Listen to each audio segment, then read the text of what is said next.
Lumaki nga ba ang tsansa na itong si Chris Newsome ay lilipat na dito sa Barangay Ginebra?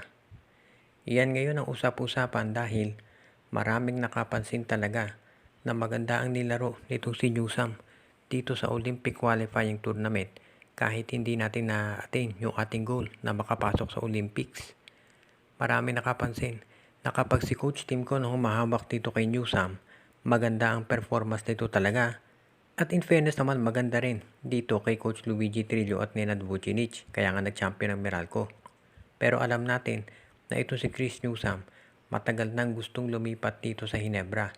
At dahil nga naging unrestricted free agent na siya, at lalo silang naging malapit nito si Coach Tim Cone dahil dito sa Gilas Pilipinas, lumaki nga ba ang tsansa na ito si Newsome ay lilipat na dito sa Barangay Ginebra? Kasi ngayon malalaman natin, well actually sigurado ko alam nyo na maximum contract syempre yung offer ng Meralco dyan. Pero kahit ano namang i-offer ng Meralco, kaya yung tapatan ng SMC. So hindi na yung salary ang pagtatalunan dito. Ang pag-uusapan na lamang ay kung alin ang pipiliing team ni Chris Newsome. Kung ito bang Barangay Ginebra o itong Meralco Bolts. O sa isang panig, baka maisipan ni Newsome na manatili na lang dito sa Meralco dahil nag-champion na sila. Sa isang banda naman, posible na baka magdesisyon na si Newsome na lumipat sa Ginebra dahil naibigay na niya sa Meralco yung matagal nitong gusto, ang isang kampyonato.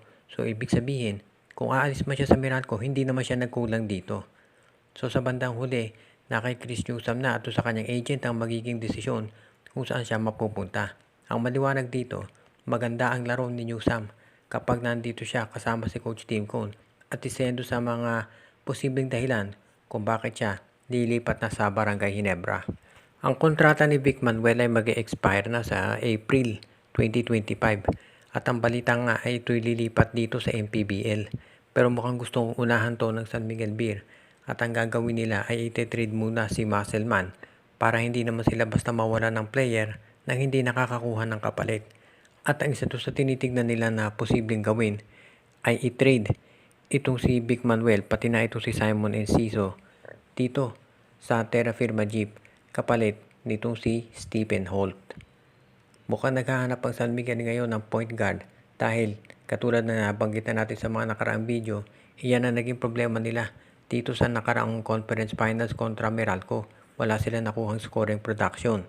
Sa ngayon kasi, dahil dito si Cedric Barefield ay sumali na sa draft, lumaki yung tsansa na siya ay makuha ng Terra Firma. Dahil itong of course si Baltasar number 1 pick, number 2 malamang itong si Kai Balungay. Dahil kailangan din ng center ng Blackwater. So babagsak sa number 3 itong si Barefield. Kung makuha ng Terra Firma si Barefield, pwede na nilang i-treat si Stephen Holt sa San Miguel dahil meron pa rin naman silang solid 2 guard rotation. Itong si Wamit Yongson at si Cedric Barefield. Kaya sa tingin ko, ito ang dahilan kung bakit ang San Miguel pwede nang i-trade itong si Vic Manuel at si Simon Enciso dito sa Terra Firma para kay Stephen Holt.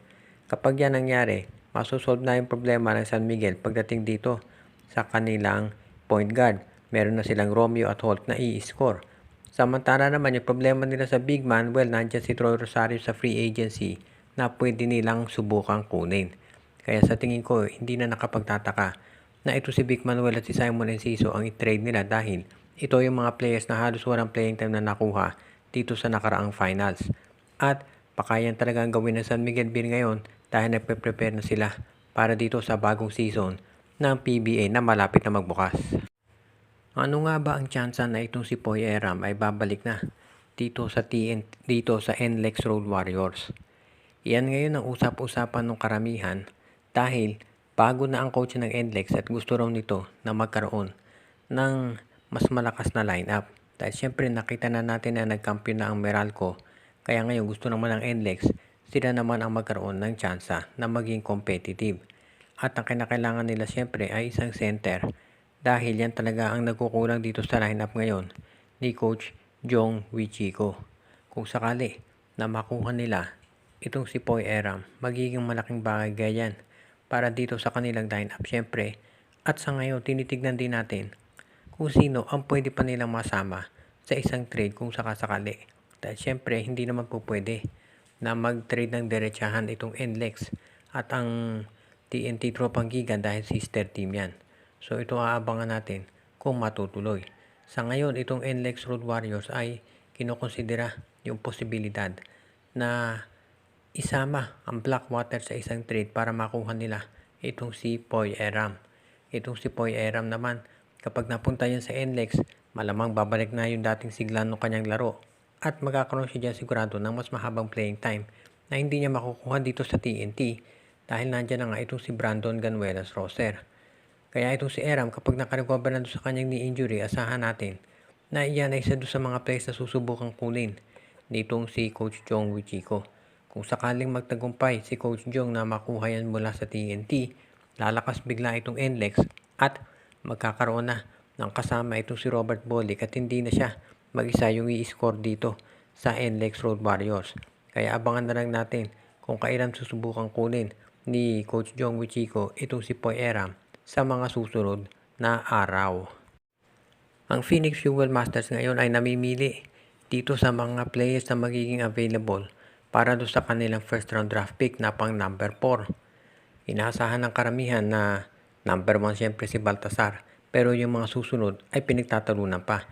Pero parang ang consensus, yung magiging top 6 ay itong si Justin Baltasar, si Kai Balungay, Cedric Bearfield, si RJ Abarientos, si David Defonso at itong si Kaylan Tiongson. Plus of course nandiyan din itong si Jerome Lastimosa sa pang number 7 pero hindi pa sigurado at itong si Ben Phillips. Ang sigurado lang malamang itong top 6 although yung order dyan hindi pa tiyak except dito kay Baltasar na magiging number 1 draft pick. So itong Phoenix marami silang options na pwedeng kunin dyan. Siyempre pinakamaganda para sa kanila is makuha itong si Kai Balungay. Dahil yan ay 6'7 na center na pwede nila magamit. Pero malamang ito si Balungay number 2 or number 3 yan dahil ang Terra Firma at Blackwater hindi palalampasin ang big man. At itong si Bearfield sigurado number 3 o number 2 yan sigurado dahil alam naman natin ang kalibre ng player na yan. Kung ganun man, pwede pa rin makuha ng Phoenix itong si RJ Abarientos at napakalaking bagay niya kung makuha mo si Abarientos na itatandem dito kay Tyler Tio. Samantala naman, itong Phoenix Fuel Masters pwede rin kumuha ng iba pang mga malalakas na players para mabigyan ng panibagong edge yung kanilang lineup dahil syempre gusto ng Phoenix na sa darating na season mas magkaroon sila ng tsansa na lumaban dito sa mga malalakas na teams. Ang Converge nagbi-build up na. So itong Phoenix parang ganyan din ang gusto nilang plano. Ngayon, titignan natin kung itong mga ibang players ng Phoenix ay makare-retain pa nila dahil may mga bali-balita nga na baka nagre-request na raw na mga trade itong si Perkins at si Tyler Tio. Shout out kay Joseph Pineda, Joshua Giray, Espejo at Rosales family, kay Jonel Alagon at Celino Valles family, Jason Mendoza, RG Bueno at Dalina family, Eduardo Monsales, Ireneo Salangsang, Judy Edwina, Shaina, Carl Jaira at Jonah Villarosa, Oji, Lenji, Yochi, Santillana at Tagle family, John Ray Marquezuela, John Mike Winky, Carl Alarcos, Eduardo Del Rosario, Anthony Alon family, Junjun, Angie, Patpat at B-Boy Matas, Kuya Mike TV, si Romeo Conchada, Katsakino Dukusin, Jonald Malyari, pinabati din natin si Enju, Dexter Domer, Rico Olarte, pati na si Ronald Barbosidad at ang iba pa nating taga-subaybay.